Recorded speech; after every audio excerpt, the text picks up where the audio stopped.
To GPS classes. आज आप लोग देख रहे हैं कि हमारा इंडिया और पाकिस्तान के साथ काफी वॉर टाइप कंडीशंस हो गई हैं। ठीक है, आपको पता है 7 और 8 मई को स्ट्राइक्स हुई है इंडिया की साइड से, जिसमें हमारे राफेल गए हैं जेट्स में, राफेल जेट जो कि आया है आपका फ्रांस से। दूसरा ड्रोन्स गए हैं, ठीक है, जिसमें कई बता रहे हैं कि 8th को, स्पेशली 8th को कल ड्रोन्स गए हैं। उसमें एक हरूप ड्रोन है, HAROP हरूप ड्रोन है, जो कि इंडिया और इजराइल की हेल्प से बनाया गया है, इंडिया प्लस इजराइल। ठीक है, HAROP हरूप ड्रोन। अच्छा, ये ड्रोन याद रख लेना। ये फ्रांस का राफेल जेट हो गया। अच्छा ठीक है, सबसे पहले आपको पता है कि हमने वहां का पाकिस्तान का पानी रोकने की बात करी। तो पानी रोकने के लिए देखो, पानी रोकना बहुत टफ चीज होती है। तो पहले आप डैम से रोकते हो, डैम बंद करते हो। तो यहाँ पर है एक नदी, उसका नाम है चेनाब रिवर। क्या नाम है? चेनाब रिवर। चेनाब रिवर की खासियत क्या है? It is the longest tributary of Indus river. Indus river की सबसे बड़ी सहायक नदी कौन सी है? चेनाब। लॉन्गेस्ट ट्रिब्यूटरी मतलब सहायक नदी ऑफ इंडस। अच्छा, आपको बता दें इंडस वाटर ट्रीटी में ऊपर की 3 नदियां जो थी, इंडस, झेलम और चेनाब, इसका मैक्सिमम पानी हमने पाकिस्तान को दे दिया था। तो जो हमने पाकिस्तान पानी रोका है ना इंडस वाटर ट्रीटी वाला, वो हमने बेसिकली चेनाब का रोका है। और चेनाब का हमने कैसे रोका है? चेनाब पे 2 डैम है जिनको हमने बंद कर दिया, मतलब अब इसका पानी वहां पे नहीं जाएगा। अच्छा, उन डैम का नाम है बैगलिहार डैम और सलाल डैम। अच्छा, कैसे याद रखोगे? चेनाब मतलब चना, चने का बैग, बैगलिहार मतलब चने का बैग, सलाल डैम। ठीक है, सलाल डैम। अच्छा, ऐसे करो, सलाल है उसका बैग है, चने का बैग है। अच्छा, ऐसे कर लिया आपने। ठीक है, अगर आप बहुत ध्यान से देखें तो जो जम्मू कश्मीर का जो मैप है, यहां पर एक चोंच बनती है ऐसे करके, ये वाला। इस जगह, इस पॉइंट को बोलते हैं अखनूर डैगर। क्या बोलते हैं? अखनूर डैगर। अखनूर डैगर मतलब एक तरह से चक्कू सा भोंक दिया है पाकिस्तान ने इंडिया के गले में, अखनूर डैगर। अच्छा, इस अखनूर डैगर के पास से चेनाब का पानी जाता है और उस पे हमने बैगलियार और सलाल डैम को रोका है। यहां पर पानी हमने रोका है, बेसिकली अखनूर रीजन है, यहां पे हमने पानी रोका है। ये साइड है आपका POK, ये साइड क्या है? पाकिस्तान ऑक्यूपाइड कश्मीर बोलते हैं इसको। अच्छा, और ये वाला जो बॉर्डर है इसको बोलते हैं LOC। क्या बोलते हैं? LOC। LOC जो है वो अराउंड 740 किलोमीटर बड़ी है। कितनी बड़ी है? 740 किलोमीटर बड़ी है। तो ये बोल रहे थे कि एक एक पॉइंट पे आप फौजी प्लेस करना is not possible, it's not feasible, सही नहीं है। तो हम लोगों ने यहाँ पे बहुत तरीके की फेंसिंग करी है, बट यहाँ पर घना जंगल भी है। ठीक है, घना जंगल भी है जिसमें आतंकवादी घुस के आ जाते हैं।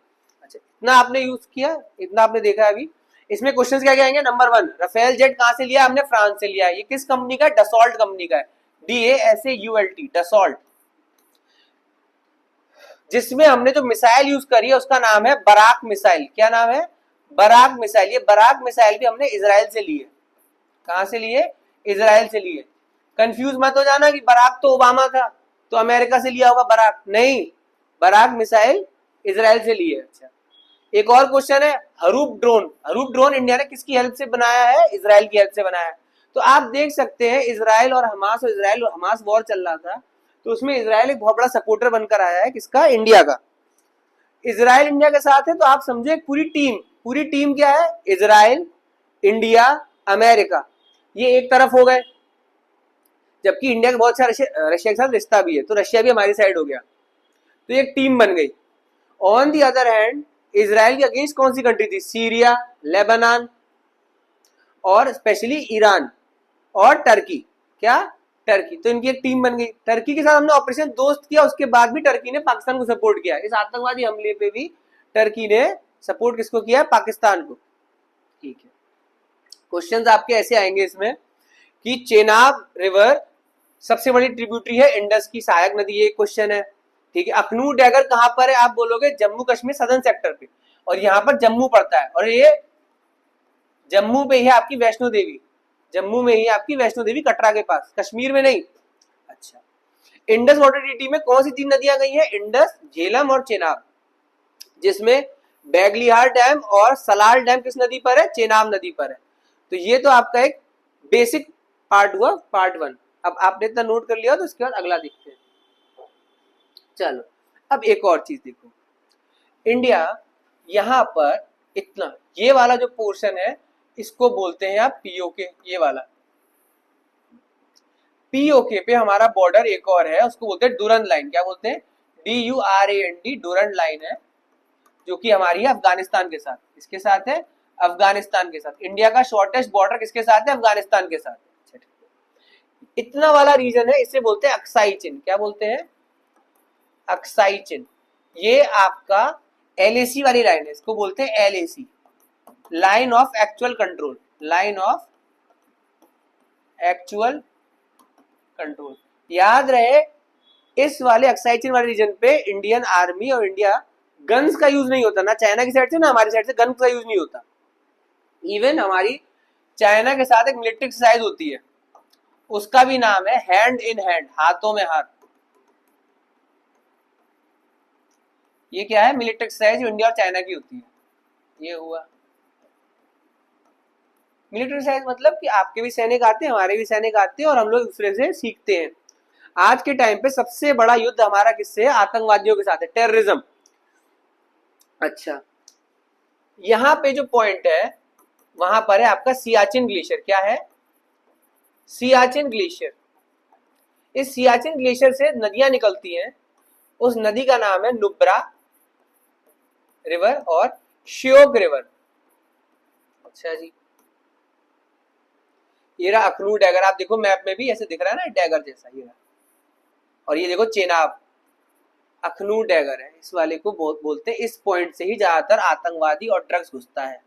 अच्छा, पाकिस्तान देखिए इसकी क्या गंदी हरकत थी कि पहले से कैपिटल थी कराची पोर्ट, यहाँ पर इसने जानबूझ करके कि कश्मीर इशू बरकरार रहे, इसने अपनी कैपिटल कहां शिफ्ट करी, इस्लामाबाद, यहाँ पे LOC बगल में एकदम चिपक के। ठीक है, कैपिटल यहां से शिफ्ट करने का मेन मकसद क्या था, पाकिस्तान का इंडिया पे हमला करते रहना। इंडिया पे हमला क्यों करना है, इंडिया पे हमला वो करेगा तो इंडिया से जो जो लोग नफरत करते हैं वो इसको हथियार सप्लाई करेंगे, पैसे सप्लाई करेंगे।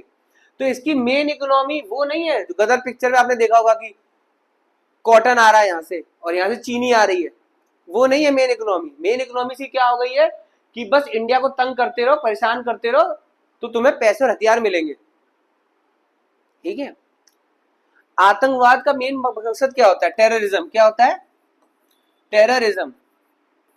पहली बात तो बोलो इज्म, इज्म मतलब है फिलॉसफी, इज्म क्या है, और टेरर मतलब है दहशत गर्दी, दहशत फैलाना। क्या फैलाना, दहशत मतलब डर जाए इंसान। अब जब डर जाता है इंसान तो अंधाधुंध वो कुछ भी करने को तैयार होता है। फॉर एग्जाम्पल, मरता क्या नहीं करता, आप किसी के बच्चे को किडनैप कर लो, फिर आप फिरौती की रकम मांगोगे, आप इतनी मांग लो उसकी औकात से भी 10 गुना ज्यादा मान लो, तो भी वो कोशिश करेगा लाने की। ये आपने क्या किया, बेसिकली टेररिज्म का एक एग्जाम्पल। टेररिज्म जो फिलॉसफी है, ये अकेले टेररिज्म नहीं चल पाता है, टेररिज्म चलने के लिए इसको सपोर्टर चाहिए होते हैं। जैसे कि देख लीजिए, टेररिज्म एक आदमी होगा जो मेन टेररिस्ट होगा, इसका हेड, टेररिज्म का एक ग्रुप होगा, ग्रुप का एक हेड, उस हेड के नीचे अलग अलग इसके एजेंट होंगे। क्या होंगे, एजेंट होंगे जो इसको कर रहे होंगे। इसकी एक ट्रेनिंग एकेडमी होगी, कहीं ना कहीं ये पढ़ा रहा होगा उनको कहां से अटैक करना है, कहां से जाना है, गन्स प्रोवाइड कर रहा होगा और ट्रेनिंग दिलवा रहा होगा उनको, आतंकवादियों को। पूरी तरह की सरकार चल रही होगी, बट इस टेररिस्ट ग्रुप को सबसे ज्यादा फायदा मिलता है पैसों से। और फंडिंग किससे, कौन करता है इनकी, ऑर्गेनाइज्ड क्राइम। कौन करता है, ऑर्गेनाइज्ड क्राइम। ऑर्गेनाइज्ड क्राइम कौन से होते हैं, आपके डॉन टाइप के लोग, आपका economic fugitive, example Vijay Mallya और नीरव मोदी।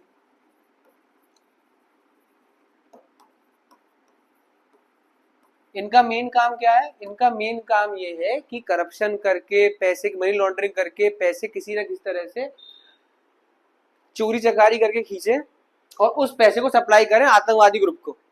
ठीक है। और इसमें डॉन डॉन का मेन काम क्या होता है? डॉन का मेन काम क्या होता है? लोग कनेक्ट करना। ये सामने नहीं आएगा, ये क्या है? पीठ पीछे रहेगा, सामने नहीं आएगा। ये क्या करेगा? लोग कनेक्ट करता है। क्यों कनेक्ट करता है? वहां का जो लोकल पुलिस वाला होगा या लोकल्स पुलिस और इंटेलिजेंस वालों को, ये उनको क्या करेगा? धमकी देगा, ब्लैकमेल भी कर सकता है, प्लस उनको ब्राइबरी भी करेगा, करप्ट ब्राइब्स, रिश्वत देगा, ब्लैकमेल करेगा कि तुम मुझे बताओ कितने टाइम पे यहाँ पे फौज नहीं होगी, कितने टाइम पे पुलिस नहीं होगी, है ना। आप हमेशा याद रखना, आपके पेपर में मेंस में अगर आप लिखो तो जरूर आतंकवादी पे क्वेश्चन आएगा आप जरूर उसमें मेंशन करना ऑर्गेनाइज क्राइम। ये है रीढ़ की हड्डी। अंग्रेजों ने हम पे जब कब्जा किया था तो 3 लोग थे। एक था मीर जाफर, मिलिट्री कमांडर, इसका मेन काम था समझ लो जो आतंकवादी का हो गया। जगत सेठ और मानिक चंद, ये 2 थे बड़े बैंकर कलकत्ता में, वेस्ट बंगाल में उस टाइम पर, वो थे आपके ऑर्गेनाइज क्रिमिनल समझ लो। इन तीनों का जब संगठन हुआ तब राजा कहीं पे नहीं टिक पाया। राजा कौन था? सिराजुद्दौला, तुरंत गिरा। Battle of Plassey 1757 battle of Plassey. अंग्रेज कैसे जीते? ट्रेनिंग और पैसा। ट्रेनिंग किसकी थी? मीर जाफर की थी, और जगत सेठ और मानिकचंद ने पैसा प्रोवाइड कर दिया, अंग्रेज जीत गए। ठीक। अब आपका आया कि यहां पर अलग अलग जगह पे इंडियन आर्मी ने अटैक किया है। अच्छा, इन टेररिस्ट ग्रुप्स को हटाने के लिए, टेररिस्ट ग्रुप को हटाने के लिए, इस पे फाइट के लिए एससीओ है, शंघाई कॉर्पोरेशन ऑर्गेनाइजेशन, इसकी एक टीम है, उसका नाम है rats, anti terrorist squad. Rats में, एससीओ में अलग अलग देश आते हैं, जिसमें याद रहे इंडिया भी मेंबर है, पाकिस्तान भी मेंबर है और चाइना भी मेंबर है। ये आईएएस प्रीलिम्स जो अभी आपका आने वाला है, मुझे उसमें क्वेश्चन दिख रहा है कि क्या रैट्स में पाकिस्तान, इंडिया, चाइना तीनों है? हाँ, पाकिस्तान, इंडिया, चाइना तीनों है, जबकि पाकिस्तान खुद आतंकवादी से ग्रस्त है। इसीलिए पाकिस्तान में भी समझदार कुछ लोग हैं, वो चाहते हैं कि आतंकवाद खत्म हो जाए। इसीलिए जब इंडिया ने भी जो स्ट्राइक करी है, उसमें अभी राजनाथ सिंह जी जो है डिफेंस मिनिस्टर, उनका आया है कि 100 से ज्यादा लोग मरे हैं, 100 से ज्यादा पाकिस्तान में आतंकवादी मरे गए। वहां के लोग भी खुश हो रहे हैं कि चलो कोई कीड़े मारने की दवा लेकर आया और कीड़े मार के चला गया। समझ में आया आपके? तो पाकिस्तान रैट्स का मेंबर है, पाकिस्तान भी चाहता है यहां से आतंकवादी खत्म हो जाए। इसीलिए आप देख रहे हैं कि ऑल आउट वॉर अभी इतना बड़ा नहीं हुआ है, ना कोई न्यूक्लियर बम हमारे साइड से गया ना वहां से आया है, बट फिर भी ये आपने नोट कर लिया सब। अच्छा, कुछ ग्रुप्स हैं टेररिस्ट,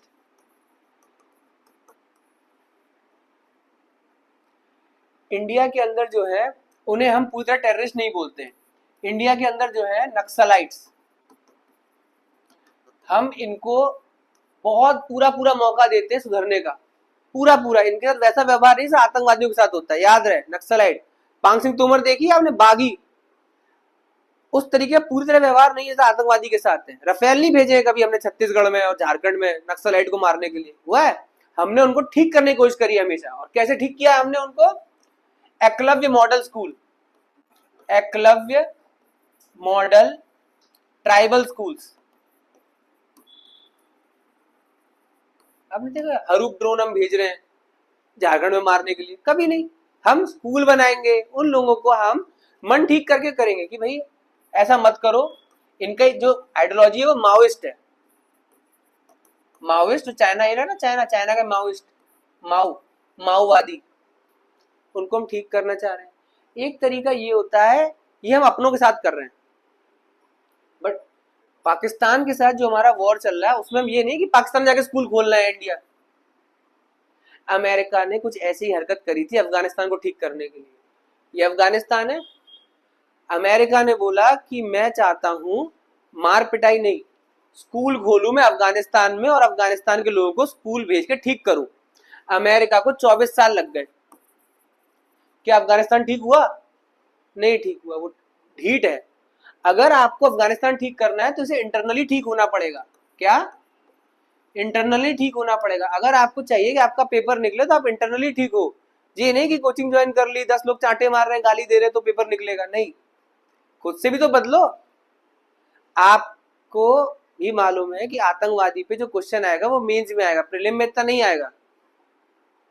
ये टॉपिक आजकल ट्रेंड में चल रहा है, इसलिए आपको मैं इस तरह से बता रहा हूँ।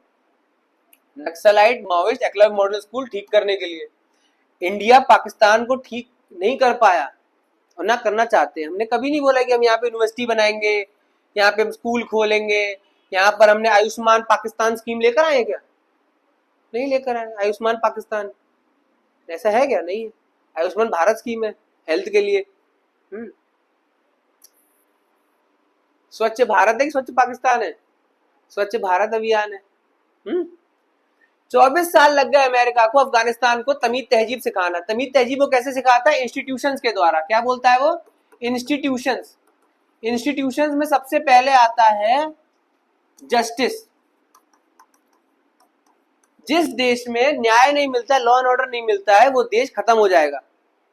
अफगानिस्तान में बहुत कोशिश करी कोर्ट बनाने की, अफगानिस्तान में तालिबान ने उड़ा दिया उसको। दूसरी चीज होती है, उसे बोलते हैं एजुकेशन।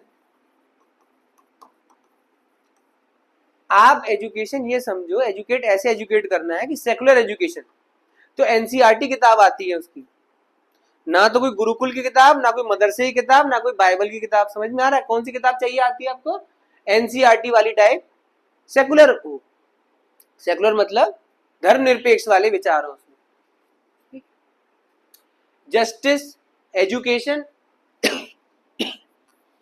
तीसरा होता है आपका हेल्थ। अरे जब आपके देश में अच्छी हेल्थ ही नहीं मिल रही है और अगर मेरे बच्चे मर रहे हैं, मेरे जान पहचान वाले लोग मरे जा रहे हैं, तो मैं देश छोड़ के भागूंगा कि नहीं भागूंगा? स्टैंडर्ड ऑफ लिविंग ही नहीं है। अमेरिका ने बहुत कोशिश करी अफगानिस्तान को ठीक करने के लिए, नहीं कर पाया। अमेरिका नहीं, अमेरिका से बढ़कर इंडिया को कोशिश करी थी अंग्रेजों ने। क्या करी थी? इंग्लैंड वालों ने हम पे कोशिश करी। आप देखो एग्जाम्पल कैसा है। इंग्लैंड वालों को आप ब्रिटिश बोल सकते हो? इन ब्रिटिश ने ही यूएसए बनाया। इन लोगों ने दो देश देखे, एक देश देखा अफगानिस्तान और एक देश देखा इंडिया। अफगानिस्तान में भी इन्होंने जस्टिस बनाने की कोशिश करी, एजुकेशन बनाने की कोशिश करी, हेल्थ बनाने की कोशिश करी। क्या इन लोगों ने स्वीकार किया? नहीं स्वीकार किया। अफगानिस्तान क्या पाकिस्तान ले लो। क्या ये लोग सुधरे? नहीं सुधरे। On the other hand India एक देश है, ऑस्ट्रेलिया एक देश है। सबसे बेस्ट एग्जांपल तो मैं बोलता हूं चाइना लो। और बताओ, चाइना ने उनकी भाषा नहीं ली बट पूरा पूरा जस्टिस सिस्टम लिया। इंडिया ने तो सब कुछ ही लिया। जस्टिस, हमारे सुप्रीम कोर्ट का हिंदी में कुछ नाम है? हाँ हाँ, मुख्य न्यायाधीश ऐसे करके बोलते हैं। बट सुप्रीम कोर्ट का सिस्टम क्या बहादुर जफर के टाइम पे था? मुगल के टाइम पे सुल्तानेट में था? सुल्तानेट में अलाउद्दीन खिलजी ही था फाइनल जज। एजुकेशन पे आए, ब्रिटिश ने बोला एजुकेशन तो हमारे यहाँ प्राइमरी एजुकेशन एक बार को नॉर्मल भाषाओं में है, बट इंग्लिश एजुकेशन। हेल्थ, बहुत कोशिश करी, योगा, पतंजलि, वैद्य जी, पर आ गए ना एलोपैथिक पे। आपको भी पता है जल्दी सही होता है। हड्डी टूट जाए सबसे पहले एक्सरे कराते हो कि वैद्य जी पे जाते हो? एक्सरे कराते हो। ये तो नहीं करते हो मिट्टी का लेप लगा ले नेचुरोपैथी, वो भी जरूरी है ना, बट वो टाइम टेकिंग है। अब दांत टूट गए नीचे के 5, नेचुरोपैथी कर लो आप उसमें। सबसे पहले इंसान क्या चाहता है? भाई एनेस्थीसिया दे दो डॉक्टर साहब, दर्द ना हो। यही तो है। मैं आपसे बस बोलना चाहता हूं कि अपने इंटरव्यू और मेंस के लिए ध्यान रखना कि अगर आपसे कोई पूछे क्या सॉल्यूशन है आतंकवाद का, तो आप याद रखना 2 स्टेप सॉल्यूशन है सर। पहला तो प्यार से, अगर वो प्यार से नहीं मानेगा तो हम नफरत पे और गुस्से पे आएंगे। प्यार से क्या? इंस्टीट्यूशन बिल्ड करना। क्या है? इंस्टीट्यूशंस बिल्ड करना। दोस्ती निभाएंगे, प्यार से रखेंगे। पर जब तुम बदतमीजी पे